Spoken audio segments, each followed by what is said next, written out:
Welcome to today's Explainer. I am absolutely pumped to guide you through this one because we are looking at the literal engine of human civilization, our global energy system. We're going to explore the modern energy landscape, sure, but more importantly, we are going to uncover the mind-blowing geological origins of the fuels that power our daily lives. Prepare to look at a lump of coal or a gallon of gas in a completely different way. It's almost poetic, isn't it? The modern global economy runs almost entirely on ancient sunlight. But it's literally true. Every single molecule of hydrocarbon we burn today, whether you're flying in a jet plane, heating your home, or just turning on a light, was synthesized by living organisms millions of years ago. We are literally running our high-tech, modern world on captured, ancient solar energy. Okay, let's dive into this. We're looking at today's global energy mix, understanding energy intensity. Then we're going way back to see how coal formed from swamps and oil from plankton. Finally, we'll hit peak oil, fracking, and the massive timescale mismatch we're currently dealing with. Part 1. Today's global energy mix. What actually powers our world right now? First things first, to really grasp global data, we have to understand the foundational difference between primary and secondary energy. Primary energy is the raw, unprocessed stuff. We're talking about a barrel of crude oil, coal sitting right at the mine mouth, or sunlight before it even hits a solar panel. Secondary energy is what happens after we convert it, like the electricity coming out of your wall socket that was generated by a coal plant. When we track global energy, we always use primary energy as our baseline. Why? Because the conversion process is incredibly lossy. When you convert primary coal fuel into secondary electrical energy, roughly 2/3 of that original energy is literally lost as heat. And the 2024 global estimates brilliantly illustrate our current situation. Oil is sitting at 31%, coal at 25%, and natural gas at 24%. You add those up, and fossil fuels still remarkably supply about 80% of all global primary energy. What's really wild is that despite the massive, rapid growth in renewables we always hear about, that fossil fuel share has barely dropped from the 86% it was at way back in the year 2000. Total global energy demand has just grown faster than we can build renewable capacity. But hey, that 80% global average, it hides some pretty stark regional contrasts. In the US and other developed nations, natural gas and oil completely dominate. But look at China and India. Coal still holds a commanding share there simply because it's domestically abundant and extremely cheap. And then there's sub-Saharan Africa.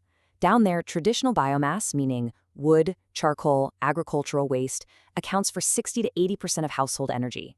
It is a massive reliance on biomass that's largely invisible in those big global aggregate stats, yet it has huge implications for local health and deforestation. Moving on to part 2, understanding energy intensity. So what does that actually mean? Basically, energy intensity is just a fancy way of measuring efficiency. By definition, it's the ratio of total primary energy consumed per unit of gross domestic product. Usually, it's expressed as megajoules per US dollar. In plain, everyday terms, this metric tells us exactly how much energy a specific economy has to burn just to produce a single dollar of economic output. So the crucial point here is how this metric tracks as a nation develops. Typically, we see this hump-shaped curve. As a developing nation industrializes, right, they build heavy manufacturing, tons of infrastructure, so their energy intensity spikes. But as economies mature, shifting to service industries, getting better, more efficient appliances, that intensity falls back down. In fact, global energy intensity today is roughly half of what it was in 1970. We are literally twice as efficient. Yet, absolute total energy consumption has nearly tripled in that same time frame. Why? Simple. Global economic growth has massively outpaced those efficiency gains. Section 3. Coal. From swamps to stone. Okay, this is honestly one of the most fascinating biological quirks ever. Turn the time machine back about 300 million years to the Carboniferous period. Earth was covered in these lush, low-lying wetland forests. Plants had recently evolved rigid lignin-reinforced cell walls, which is what we know as wood, but here's the catch. The fungi and bacteria of that era had not yet evolved the enzymes capable of digesting that wood. So when these massive ferns and trees died, they didn't rot. They just piled up in waterlogged swamps faster than they could decompose, building up incredibly deep deposits of peat. So, over millions of years, you get a whole bunch of tectonic activity burying those massive peat bogs under heavy sediment.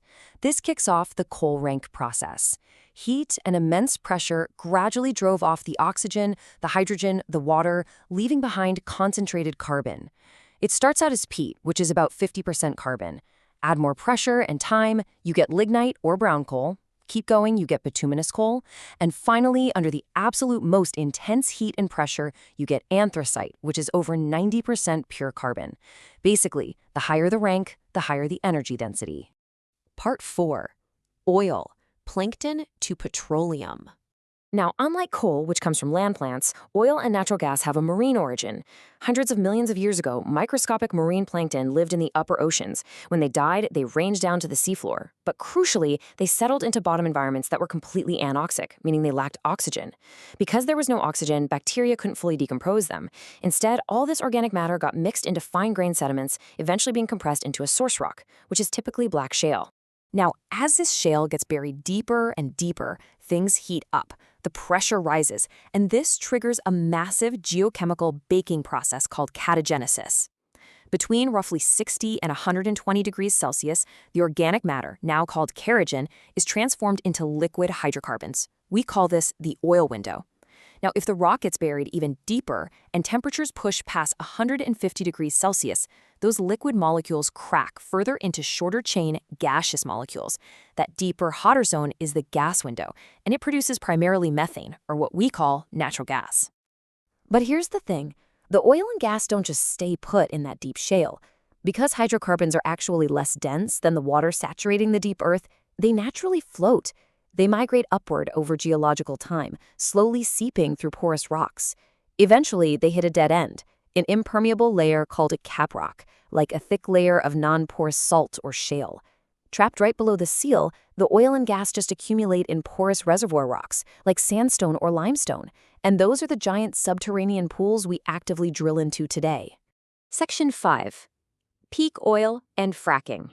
Let's fast forward to 1956. An American geophysicist named M. King Hubbard formalized this concept of peak oil.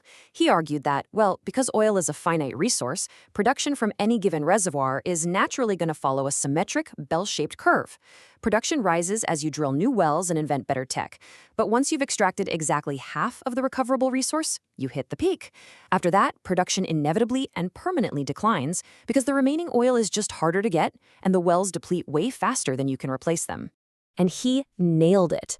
Hubbard applied this exact model to the United States, and he accurately predicted that U.S. conventional oil production would hit its absolute peak right around 1970. U.S. conventional oil peaked at about 9.6 million barrels per day before entering a long period of steady decline. For decades, it honestly looked like the peak oil theory was perfectly validated. But there was a massive modern plot twist that Hubbard just didn't see coming. In 2023, the U.S. didn't just break its 1970 record. It produced a staggering 13 million barrels per day. How is that possible? The hydraulic fracturing, or fracking revolution. Technology advanced to the point where we didn't just drill into those easy sandstone reservoirs anymore. We actually figured out how to crack open the dense, low-permeability source rock itself, the tight oil and shale. It completely reversed the decline and literally made the U.S. the world's largest oil producer. Which brings us to our final section, Part 6, the timescale mismatch. When you step back and look at the math impartially, it is incredibly stark. It took 50 to 100 million years for geological processes to accumulate and cook these fossil fuels. Yet human civilization is currently consuming around 4 billion tons of coal and 100 million barrels of oil every single year. We are releasing ancient carbon back into the atmosphere on an entirely unprecedented human timescale. And there's absolutely no technical fix that can speed up the Earth's geological processes to make more of it. Which leaves us with this final, really profound thought. We are depleting in decades what took hundreds of millions of years to form. Our modern economy is essentially running on a massive, ancient, finite battery. As we come to understand the deep geological history of these fuels, the ultimate question becomes, how quickly can we transition our ancient battery to a modern, renewable one? Thank you so much for joining me on this explainer. Keep wondering, keep learning, and I'll see you next time.